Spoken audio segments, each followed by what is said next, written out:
Your college hosts a fest which has a guest performance at the end and a band performance and 80 plus events with more than 60 colleges taking part. So for the first years it is very exciting. For the third years it is like it's that third year, they have been working for 2 years and now they have to pull it off. So I think that more than emotion, it is a very big responsibility for the seniors to make the juniors feel interested, because you have to stay there in the college for 8 to 10 hours or maybe sometimes 12 hours, from morning to evening, and then just complete everything that you have. And so when you take it as a responsibility and you make everybody feel that that actually has changed. Ratan Tata said that मैं कोई भी decision सोच के नहीं लेता हूँ, मैं पहले डिसीजन ले लेता हूँ फिर उसको सही प्रूफ करके दिखाता हूँ. So that is what it teaches you, कि you have to take a decision on spot and then you have to prove it. You cannot read, experience cannot be read or heard. Experience can only be gained. So books can give you books can make you pass an exam. But do you think that the society yet is ready to overlook those kind of stereotypes? The parents are ready to support their children in these kind of... Okay. I think the society only accepts success. Mm-hmm. They only accept what they see. But the journey can be a little challenging in that case. That is your own journey. Mm-hmm. And again, as I told, the society will only accept success. If you are a gamer and you're earning 2 lakh rupees a month, they will not care. They will just say he's roaming in a very big car, he's having, a very cool life.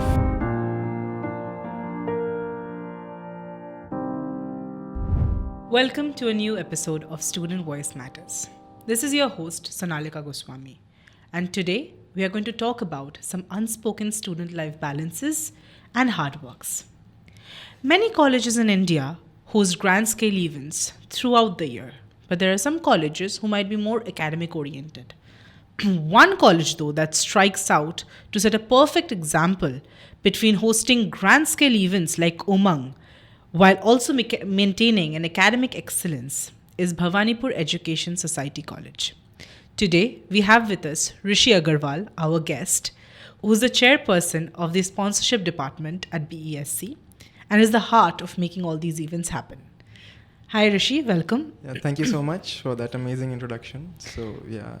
So Rishi, many students, when they get offered such lengthy and various co-curricular activities like Bhawanipur offers to their students, they might not be prepared, they might not be aware of all these, but when they get exposed to such rich variety of options, what is the first mindset like? What was your mindset like when you got exposed to so many co-curriculars?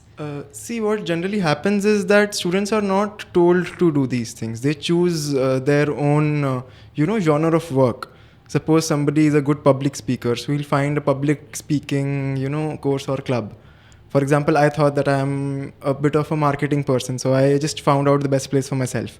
So it goes that way. So the type of exposure that the events and the college offers, you have all the genres, from sports to academics to marketing and sales to public speaking to brainstorming events and making them.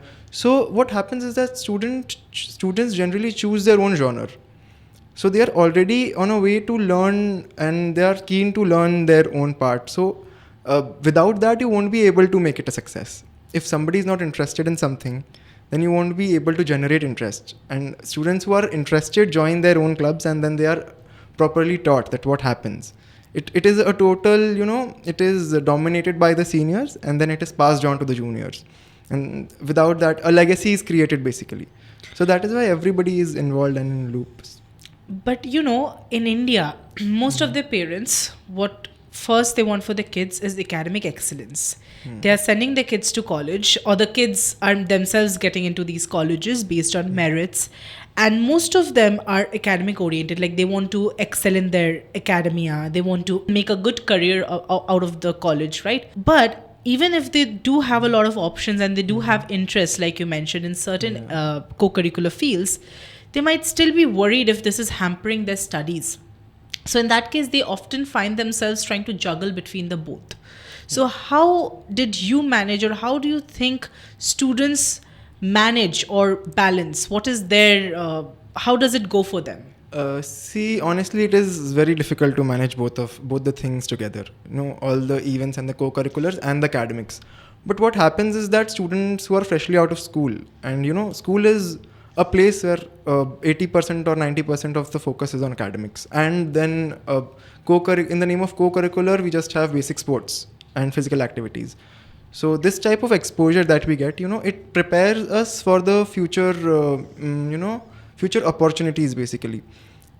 Doing this and being a part of all this will make you future ready in the terms of how to manage something, how to brainstorm, and it will also give you a tinge of disaster management, of course, because in some situations you will be put in that you'll have an option to do what is right, and you'll have an option to do what you think. So you have to choose between the two. And about the parents part, of course, parents are definitely worried about the academics. But when you do something like this, which involves a lot of time and a lot of patience, and then your parents see you grow. Like, there are two aspects of anybody. One is the academic part, and one is the verbal ability and the personality part. So everybody should need to worry about their personality part as well, because you cannot just go with academics. Academics is okay, but you can, the verbal ability and the way you present yourselves in front of the corporate world and in front of the world, basically, that is very important. So what this teaches us is the pre-stage of what life teaches us, basically, the corporate world and the business world. So you'll get a tinge of everything. So when your parents see that you have changed personality wise, now you are speaking well, you're more confident, the way you present yourself to the world, so they also have this in their mind, and they also see, they also feel a bit that they are also a bit proud that basically you are not wasting time. You have to make it look that it is worth it. It's just that. But while it also nurtures you, it is also very easy to get distracted by so many co-curricular activities, events happening. It's an easy way out from a mundane way of being involved in academia only. So a lot of students do end up getting distracted easily, especially in the initial days of college. So how do you think a university puts them together, or how do you think the university, as a university like Bhawanipur that excels in so many co-curricular departments, how do you think they help the students balance it out? See, again, it's a challenge. We take it as a challenge. So you have to manage your academics and the events, because it's a very big responsibility if you are given that responsibility. So again, you have to complete your syllabus in a month, the 6-month syllabus in a month. That itself is a challenge.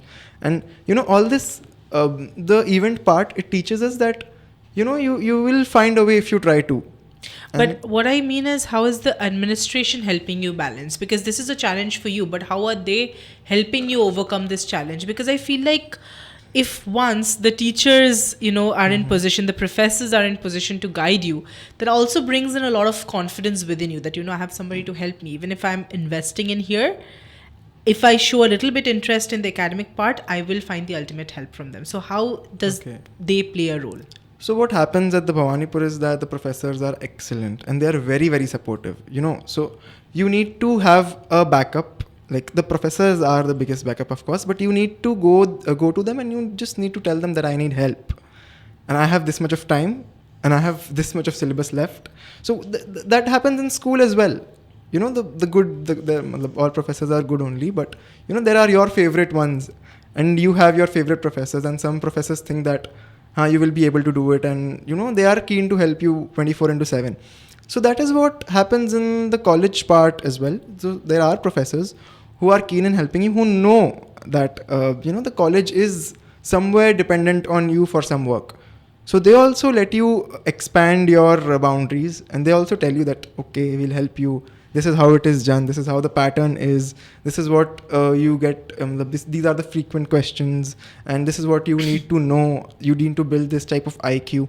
So there are professors who definitely help us, and of course, the administrative is very helpful at the Bhawanipur, and they are very supportive, as in they give you the full freedom to do anything in whatever you can to grow yourself. So, the word fest is very glamorous, and whenever a student gets into a college, the most attractive part is what fest the college is hosting. right?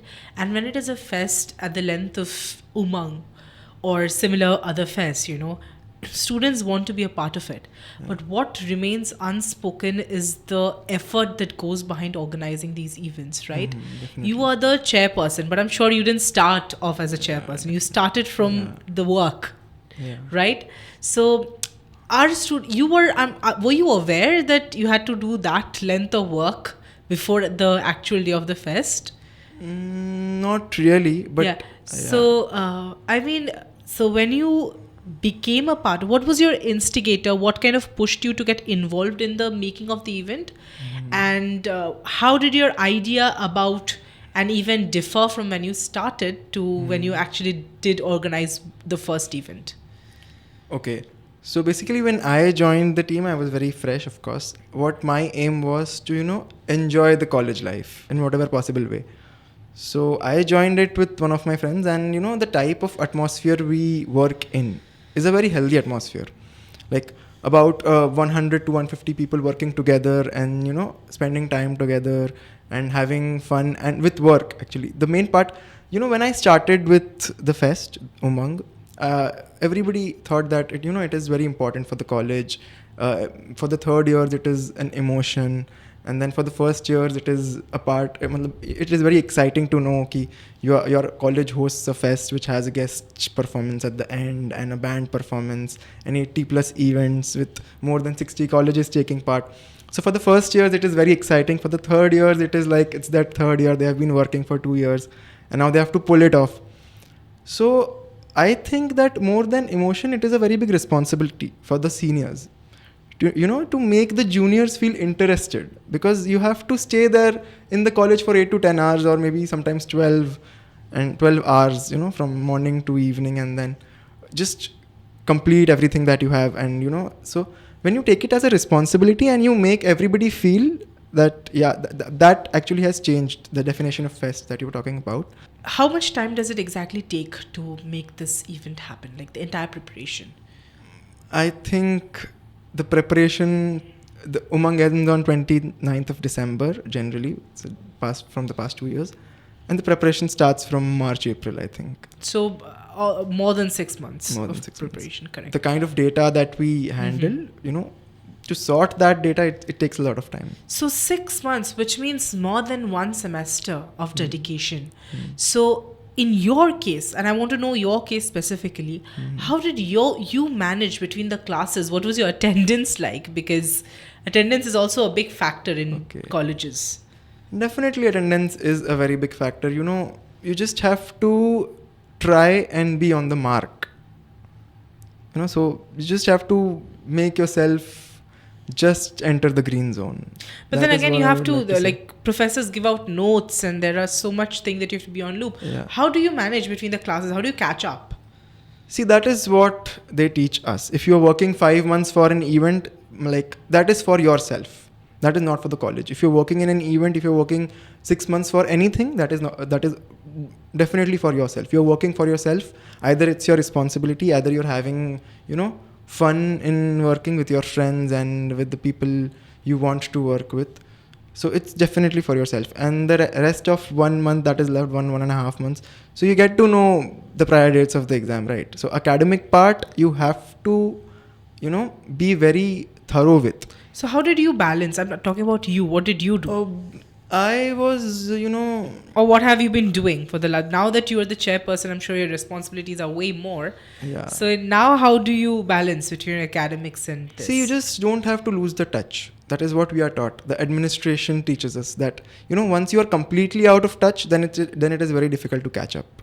If you are, if you are just giving it a little bit of time, and you're just keeping it in your mind, ki I have something else to do in the academic part as well. Because these event parts, they always teach you the management skills and they will always teach you the co-curricular skills. But you definitely have to prove yourself in the academic part as well. So you just don't have to lose the touch. You need to be active, basically. Was the first time difficult? Was there a point where you felt like you were losing touch? Yeah, definitely. In my first year only, in the second semester, I thought that I have given it way more time than required, because for the first time when it was happening, you don't realize that you are leaving the touch of academics. You're just thinking that I have a lot of work in college. I need to go there and to complete. I need to prove myself. I need to show that I am also worth it. And the academic part, I will deal on after 6 months or when the exam is near. So yeah, that the first time, that is what it teaches you. That if you are keeping 10 things in loop, you have to have a touch of everything. In the corporate world also, if you're keeping 10 things in loop, if you're doing 10 things at the same time and 10 important things, you need to be in touch with every work that you're doing. And that is the only way that you complete 5 or 6 out of them. Because if you're targeting 10, you cannot complete 10. That is So, obvious. while you have been talking about how interesting it is and how you should get the students interested and it's fun and all that, but an event requires sponsorships, fundings, and students like you, when you begin college, I assume you have almost no students have any background which is related to event management. So then the way you have to gather data about the sponsors, like you mentioned, your data collection and everything, and also you have to gather sponsors. So I'm pretty sure there are like endless number of data that you have to millions of people that you have to approach. I'm just saying. So how do you get into the part? What was the first thing like when you realized what the work was and how lengthy and sort of serious the work is and how much of the dedication and how much of your time it's demanding? So then how did you go on about it? See, honestly, at first I was very scared, because the type of work that is presented to you, there is a full R&D team, there is a full pitching team, and then there is What a is an full R&D team? R&D is the research and development management Okay. team. So basically the R&D team, the work of the R&D team is to find contacts and then convert them, and then the back end work is done by the R&D team, all the mails and all the calling and all the things. So yeah, so there is an R&D team and there is a pitching team, and then the people overlap. Some people overlap, so they have to do both. So everything in between, you just feel that it is very difficult. But when you know that you have to work in a field like this, so there are two different parts of sponsorship. One is marketing and one is sales.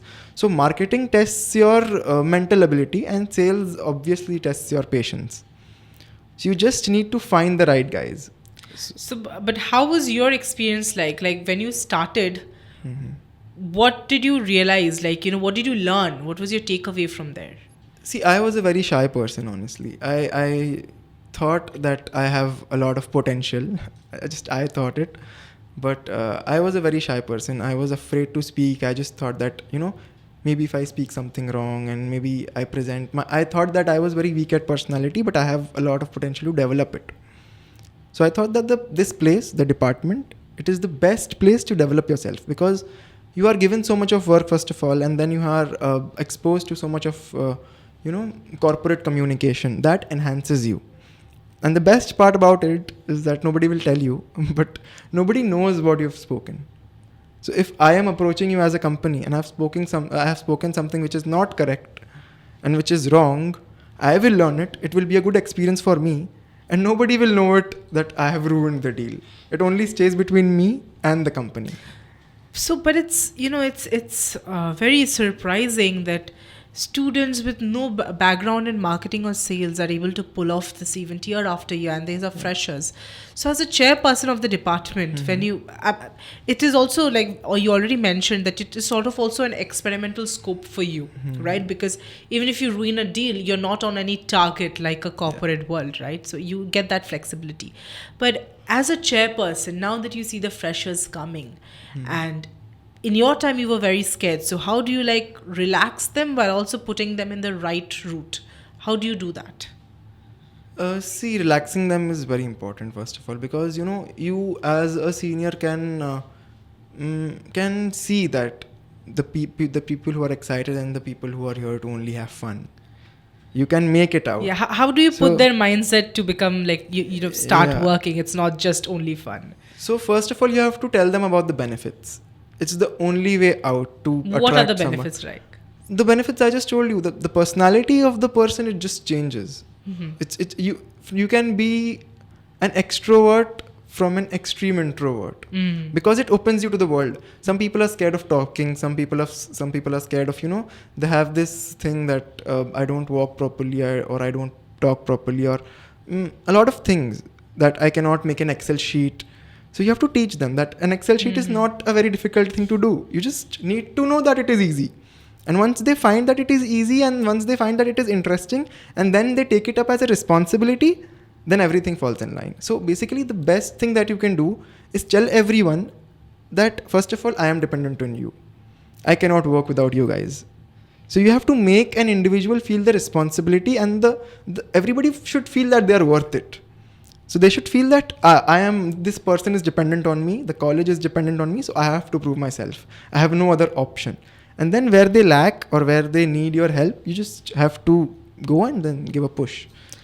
So like you mentioned, as a fresher, you have been out of touch from your studies, but we have only talked about the positive aspect, like because it's interesting, because it demands so much of your time, and you sort of lose touch. But was there any instance where you felt frustrated because you couldn't get sponsors and you couldn't pull off as much you wanted to in a given time, and that sort of negatively impacted your personality in any way? Like while you were a student, you just felt so irritated all the time because you couldn't pull off sponsors. Were there any instances? That happens every time, actually. And how do you cope up? How do you deal with it? What do you feel?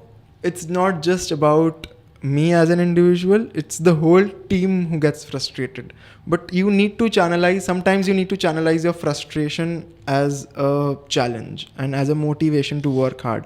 Because again, dependency is a very, very big factor here. You know that. So basically, why the sponsorship department is formed, it's a students department. Students get an opportunity to test themselves and present it to the corporate world and the college. So what happens is, yes, everybody is frustrated, but then they take it up as a challenge. If I am having 5 pitches in a day, I'm doing 5 pitches in a day, I will do 10 pitches in a day. Do you get demotivated? Yeah, definitely.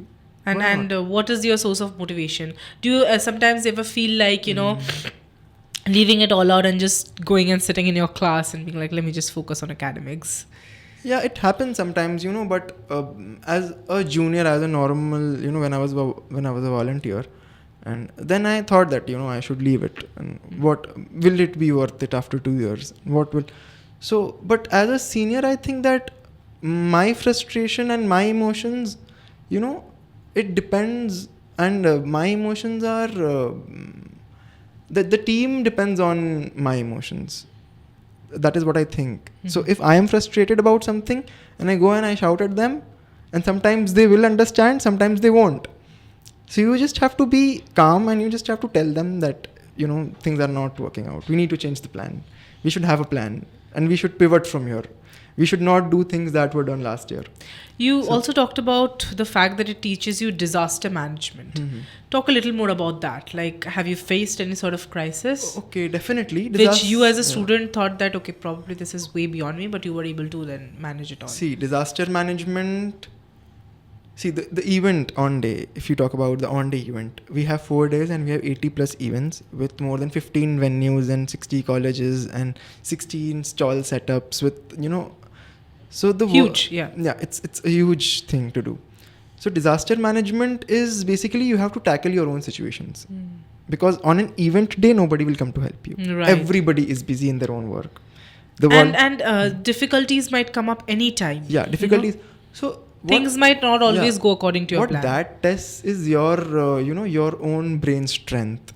That you will always have 2 options. One is to follow the hierarchy, and one is to follow your gut to solve any situation if you're in a problem. And then you have to answer it. Ratan Tata said that मैं कोई भी decision सोच के नहीं लेता हूँ. मैं पहले decision ले लेता हूँ, फिर उसको सही proof करके दिखाता हूँ. So that is what it teaches you. You have to take a decision on spot, and then you have to prove it that your decision was the best thing that could happen at that particular situation. Does it also somewhere give you a confidence boost for your academic as well? Your mental strength academically, does it increase as well? See, these are. Do you think it's connected somewhere? I don't think so. I may have a different opinion, because what you do on ground. See, academics. I take academics as a back end thing, and the corporate world is a front end world. what we have two departments basically, back end and front end. So academics is your back end. Academics will make you, smart in knowledge. Academics will enhance your knowledge. But it's on different ground, to being street smart. Yeah. On ground intelligence, you can be an excellent student, but you cannot tackle very big situations, like situations which are not related to academics. And both are important. It's like a wedding management basically. You can plan the menu, you can do everything, but on day, what happens if the caterer doesn't show up? What happened if the band is late? What happened if the DJ is not there? How do you tackle situations like that? Right. So that is what it teaches you. You can have the best menu out there, you can just plan everything. But on day intelligence, you only get that exposure in these type of events. Why I mentioned the academic part is because you are pursuing a degree in BCom, correct? Yeah.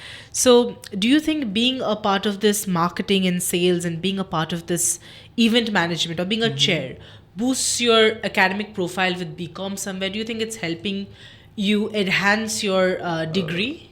See, I was always keen in the genre of marketing, just marketing, not sales actually. So I think that somewhere it will in future. Because the type of exposure I've been into, like I was chosen for this podcast because you guys knew that I worked in marketing and sales, and I will be able to speak about it. So that is the type of exposure that I will probably get at a few places, not everywhere, but at some places. The reason why we chose you is because, a lot of students are torn between academics and co-curricular, so you are the chairperson.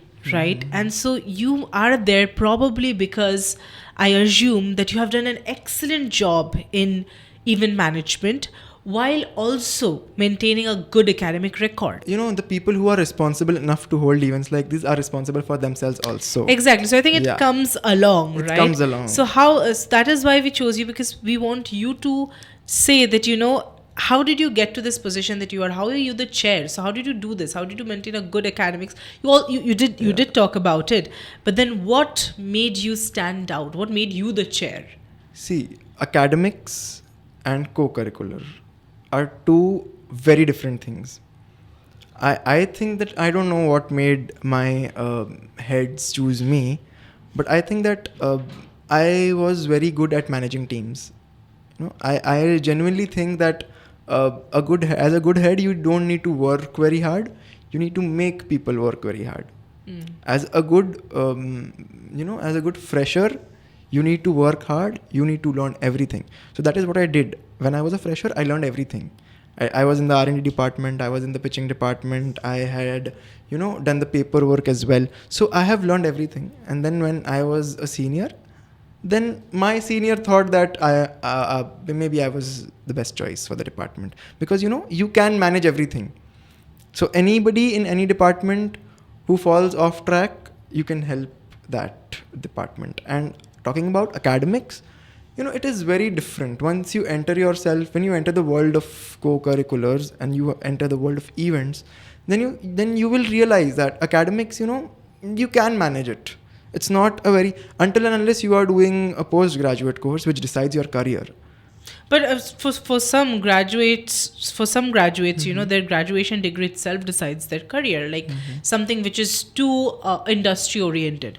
They probably will directly jump into the industry. Like for BCom also, a lot of the BCom students directly start business or get into some kind of corporate world right after their degree.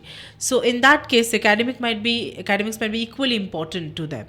So as a chair, how do you help the team that is working with you to strike out the balance between the two? See, again, the people who apply for jobs after BCom, I think that what the recruiters find interesting is the way you present yourself more than your marks. Of course, marks is important. You don't have to be below average. You can be average and you can work in the best company if you have a good personality and you have a good disaster management history. That is what your CV speaks about. If you notice very carefully, only 4 lines in your CV will tell you about your marks, 10th, 12th and college results, and if you have done a course or something like that. But the rest of the CV is, why is the CV made? Because they need to know that apart from marks, what you have done. Because you can read books and write. You cannot read, experience cannot be read or heard. Experience can only be gained. So books can give you And books can make you pass an exam. But if you need to gain experience, you have to enter. And of course, I would like to make this very clear that in one life you cannot do everything. You can either read books, you can either follow your academics very thoroughly, and you can be the best student out there, or you can enjoy your college life. Because these are just 3 years. But I don't agree with the fact that you can be a good student, because I think what people aspire to be is not maybe perfect in both the situations, but they want to get into colleges so that they can, get all the good resources of education. That's why they want to get into best of best colleges. But they also want to enjoy their college life, being a part of all these. See, a college is a good source of.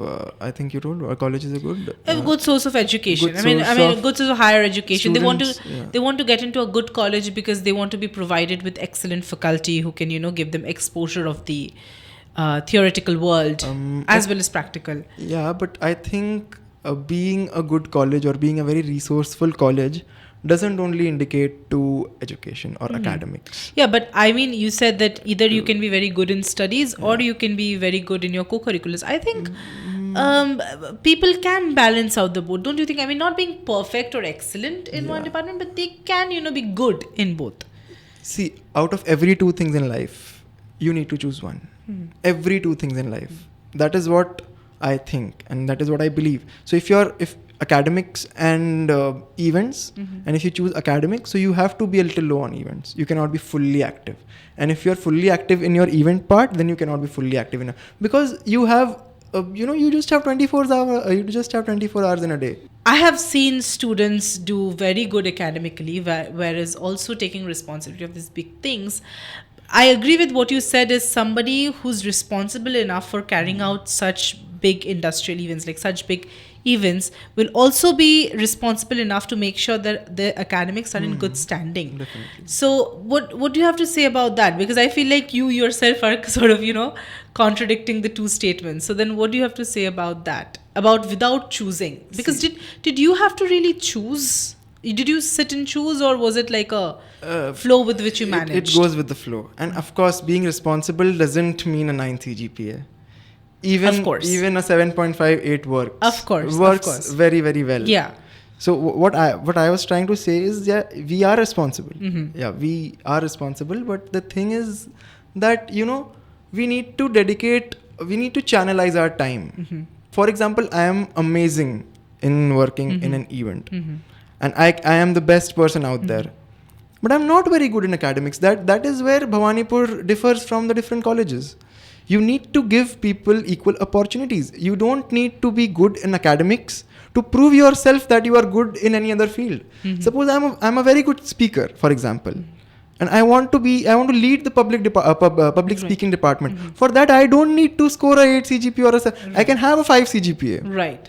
So you're saying that if one does good in academics, it's probably their own credit. Yeah, but definitely. It's not very necessary to, if you have to choose, you should have the freedom to choose. Definitely you should have to, because for example, I'm a very good gamer. But definitely, this is a stereotype again, that gamers are not very good in academics. This is a stereotype. So if I want to join the gaming club in college and excel in my gaming career, how is that related to my academics? Why will I have to score a 9 CGPA or an SGPA to be a good gamer? I am a good gamer. I am a very good marketing person. But maybe the college does it with the intention to make sure that the students are not distracted from the academics. But again, I think that's like, if your goal is not academic itself, if you on the way realize that you want to completely shift your focus to something, then I think it makes sense. That is where we differ from different colleges. Right. That is what I want to portray here, that just academics, you need to be on the line. Did you gain this thought process as a student while studying in this college, or you always had this thought process from beforehand? See, I joined the department because I just wanted to have a bit of fun. Just a change of air. I didn't want to enter into a 6 to 10 study environment and then a tuition class, and then, because I did that from 10 to 12. I was very focused from 10 to 12 in my studies, and not only 10 to 12, in my whole school life I was very focused. So I just needed a change of air. And when you have done good from 9 to 12 or 6 to 12 in your school, then you know that you have a basic IQ knowledge and you will be able to crack the exams. So that is where you need to be responsible, that you need to trust yourself, but how much? Right. So Absolutely. I joined it for So fun. you have to and be then, responsible that if you are choosing one, that is completely your Yeah, responsibility. definitely. And you don't have to be good in academics to prove yourself that you are good in something else. Right. That is what we are here to prove. That Correct. is the biggest stereotype in our country. But do you think that the society yet is ready to overlook those kind of stereotypes? The parents are ready to support their children in these kind of... Okay. I think the society only accepts success. Right. They only accept what they see. But the will journey not- can be a little challenging in that case. That is your own journey. Mm-hmm. You will see the 4 days people are working and the 4 days are going great in Umang. The 4 days of Umang. This year it's a 5-day fest. You don't know the process of what is happening, of how a person's mental state was when he was working. The biggest, you can have a health issue, but you can ignore to have a health issue because you have a very big event coming up. That is your own responsibility. You can have people who are supporting you, 10 people who are asking you 10 times in a day that, are you fine? Is your work going fine? You have to choose to work in that atmosphere. I had 2 options, either to sit and study and do some, a course like CA or MBA, or be in an atmosphere with people who genuinely care about my growth. And I definitely chose that. I've not left my academics, but again, I don't need to prove myself for the society. Mental peace and your own mental peace is a very good, process of living life. So and again, as I told, the society will only accept success. If you are a gamer and you're earning 2 lakh rupees a month, they will not care. They will just say he's roaming in a very big car. He's having, a very cool life. And if you are working in trading, if you are a share market person, and you are just managing your everything from home, the society will tell you that he sits at home full day. But he's successful. So for that, you don't have to score a 9 CGPA or a 10 CGPA or whatever marks. You are good at trading, you've learned it, and you have excelled in it. So just try to do what you like. That is what I told you in the first place, that people are keen to do events because they choose their own departments. We are not forced to do anything, not even studying. It's our own choice because it's our own life. Right. Anybody will not spoon feed you when you go to the corporate world. They will just tell you, this is the work that I want and I need this to be done. And you have to do it by hook or by crook. So that is what it teaches us, the whole environment. That studying is important, but you need to figure out that what your goals are. Right. We will not tell you what your goals are. So yeah. Thank you so much, Rishi. I think it was wonderful talking to you, and we definitely got a very insightful perception into, this Thank you so much. work-life It was great balance. for me as well. Right. So thank you so much for encouraging the college students in a very different way. So thank you so much. It was Thank you great. so much, Sonalika.